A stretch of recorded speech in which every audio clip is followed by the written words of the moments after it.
Je sais que la vie est plus belle quand tu fais en sorte d'aimer les autres. Mais depuis quelque temps, c'est de la haine qui sort de mes lésions. Je n'ai plus goût ni en l'amour, ni en l'humour, ni en la dérision. Pour réagir, j'ai enfermé mon cœur en cellule de dégrisement.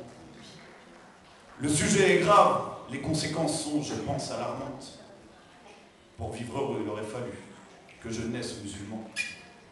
Car un athée correct n'est bon qu'à décorer. Depuis qu'on m'a inculqué ça, mes textes ne sont plus édulcorés. Ma vie est la fausse note d'une chorale, le faux pas lors d'une chorée. Ces vers sont un appel aux armes, je déclare la guerre aux mécœureux.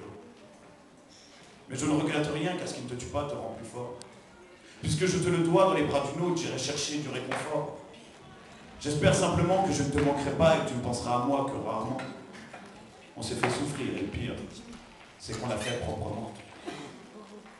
Je n'ai rien à te reprocher, c'est encore plus dur à vivre.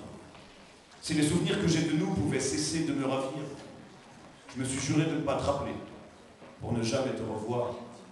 Ce n'est que la fin d'une histoire, ce n'est pas la mer à boire. Mais un océan à sniff et à la paille. À la mémoire de notre histoire, les anecdotes fusent à la peine. Je suis un fusil sur la tempe, un doigt tremblant sur la détente.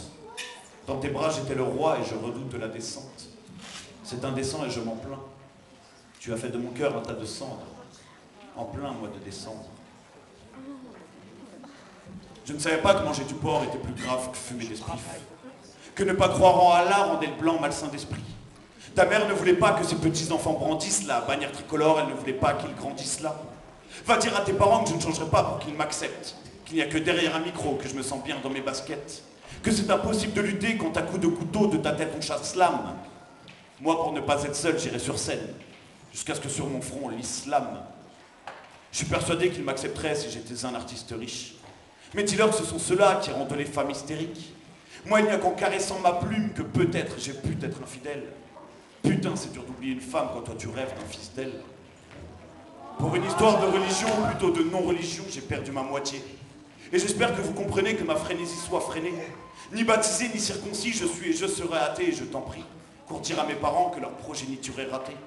Ils te répondront que j'aimais tort, mais que je ne suis pas pour y gâter. Que j'aimais tout ce que nous étions, notre relation et son air insolite. Que plutôt que faible, ils me préfèrent contestataire, puisque j'ai l'air insolide. Et même si désormais je suis à l'écart, tel un soliste insoumis, ils sont loin de s'imaginer que depuis que je suis seul, je fais de l'insomnie. Et pour rien au monde, je ne renierai ce qu'ils ont fait de moi. Je profiterai de la vie, quitte à être à sec en fin de mois. Je m'étais tracé un destin dont le but intrinsèque était un enfant de toi. Un enfant libre de ses choix, sans kippa, main de Fatma n'y croit. Tu étais tendre et attachante. À moi, je t'avais attaché.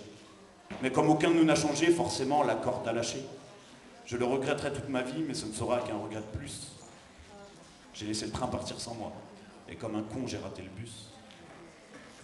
J'ai vécu 2 ans dans ma bulle. Croyant que notre histoire serait belle. J'ai connu le 7e ciel jusqu'à ce que la religion se rebelle. Sans toi, ma vie est terne. Mais je ne pense pas y mettre un terme. Car si quand je m'endors, je te hais.